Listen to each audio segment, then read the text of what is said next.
Good morning. Good morning, everyone. So today is Monday, the 2nd of February. We are all gathering here to do this morning chanting and reflection and meditation to show our respect to the Buddha for his compassion and kindness.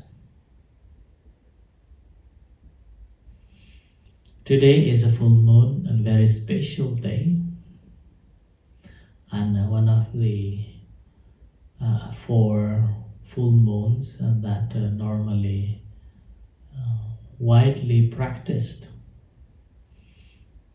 so-called Maghapuja. The significance of the Maghapuja is basically because the Buddha taught these very important teachings on that day, known as Ovada Patimokkha. And this teaching was taught to 1,250 monks, and those monks were ordained by the Buddha himself with the word Ehi Bhikkhu Upasampada. May you be a monk now on.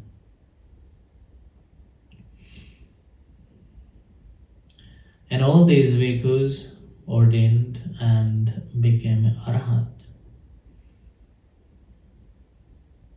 And all came to see the Buddha without a prior invitations and gathered on the full moon. So that's why on the full moon of a Magha, as a 4 things took place. Number 1, 1,250 people, 50 monks gathered without the prior invitation. All of them were arhats, and it was a full moon.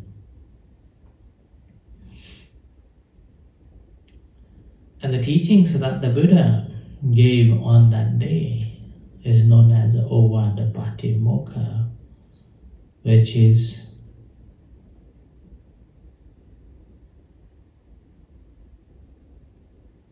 one of the fundamental teachings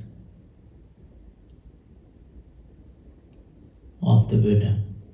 As a summary of it, Sappapapasa Karanam Kusalasopasampata Sachitta Pariyodapanang Etam Buddhana Sasanang.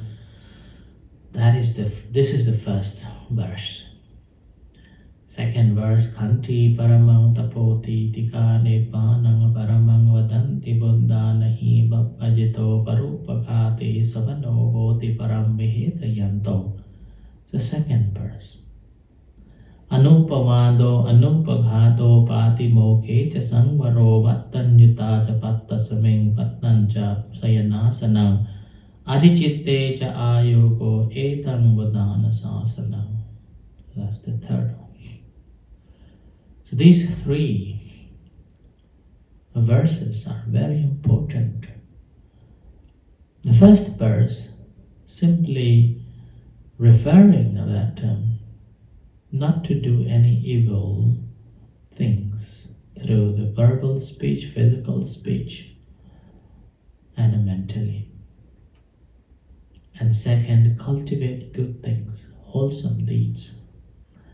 Third, purify the mind, and these are the teachings of all the Buddhas.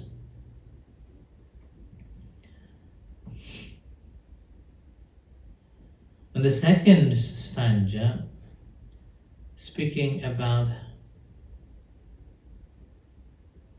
the way we should be living, whereas the patience is the foremost austerity.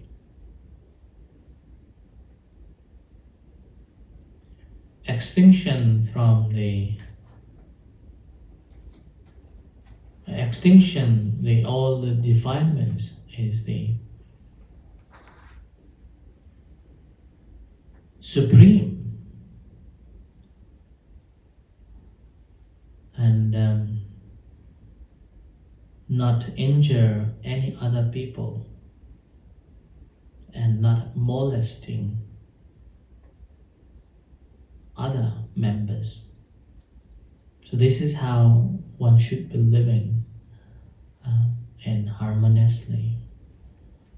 And then the third one, not to disparage, not to harm, and restrain in accordance with the rules, be moderate, dwelling in a seclusion, and commitment to cultivate the mental achievements. These are again the teachings of the Buddhas. So this was the a teaching that the Buddha gave on that day.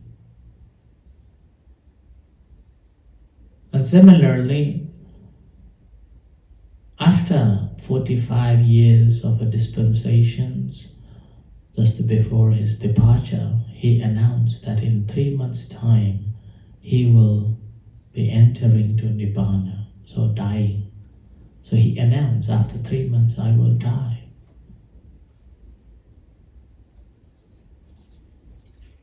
According to the history, he could have lived longer, and he could, if someone requested him to live long life.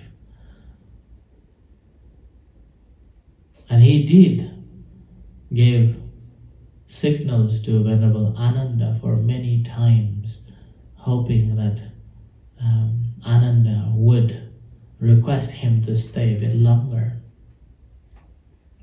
And also giving a chance that he may stay if someone requests him to stay longer. But no one, even Ananda, who was the attendant of the Buddha for 25 years, he didn't request the Buddha to stay longer. The scripture suggests that he was possessed by the Mara. But at the same time, it is in a way the Buddha was following his teachings that everything changes, nothing can remain the same. So we are unlucky that we are born after 2000 years and a Buddha already left.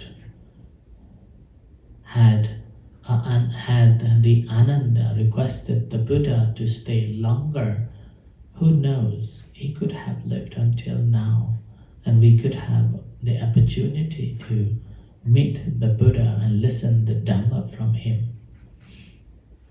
However, if he decided to stay longer and we have this opportunity to meet with the Buddha, that will be completely different, and there will be lots of questions arises. Because the teachings of the Buddha says, or he teaches that everything must change. Once someone being born, then he is subject to die. But if the Buddha stayed because of somebody requested him to stay, then people can point it at him, saying that your teachings are flaws. There are flaws.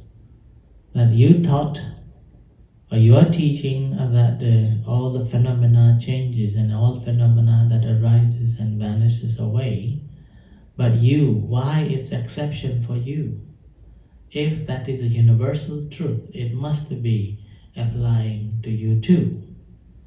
So that is probably another reason why Buddha entered the Parinibbana on that, they declared the Parinibbana on that day. So today, when he announced that in 3 months' time he's going to be liberating himself, entering the Parinibbana, or going to die. That time, according to the scriptures, suggests that was a very scary earthquake took place. And that really scared Venerable Ananda, and out of a curiosity, Venerable Ananda went to see the Buddha and asked the reason of why there is a sudden earthquake took place. Then the Buddha said that there are certain reasons. One of the reasons that when the Tathagata, the Buddha, declared his departure, and with that, Venerable Ananda became very sad and cried out loud, and then paid respect to the Buddha. And at that time, Ananda requested the Buddha to stay longer. Then the Buddha said that, Ananda, I have given you many signals wishing that you could request the Tathagata to live longer, but you didn't. So I have given my word to the Mara that in 3 months' time I am going to die. So accept.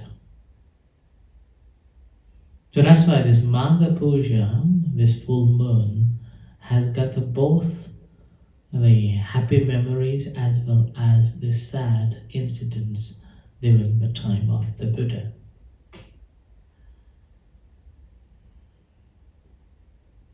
So we are in a way very unlucky and also are lucky. Unlucky in a sense that we didn't have chance to see the Buddha and don't have chance to see the Buddha even now, simply because no one requested him. Who knows, we probably had been born at that time of the Buddha and had heard his teachings. As a result, we are much closer to his teachings now, and it makes sense to us, and we are learning this despite of 2,000 years later. And unlucky, that is, in a sense, we are lucky to have this opportunity to come closer to the Buddha and learn the Dhamma that he taught. And how lucky that the venerable monks in the past have preserved such a vast knowledge for all of us. And despite we are living in such a remote place in Scotland, Scottish Highlands, cold and wind, and it's been how many days? 5 days rain, torrential rain, right? And then roof wrecked, water leaks started, and they can't find a roofer yet, and a stream running through the street, and yet we have this opportunity to practice the Dhamma here. We have this opportunity to come closer to the Buddha, and we have a community that same like-minded, coming together and practicing the Dhamma. We probably may not be able to be enlightened, and yet we are paving the path towards it, liberation.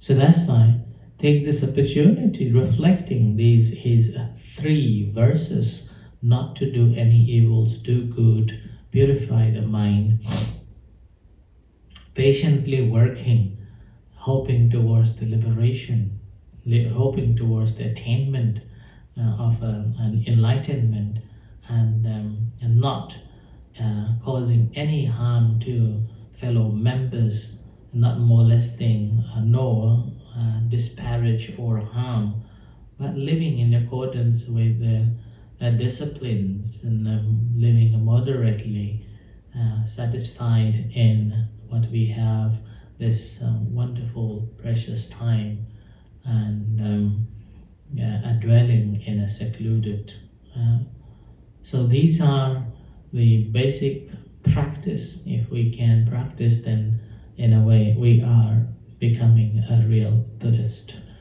and a real Buddhist followers. So we want to be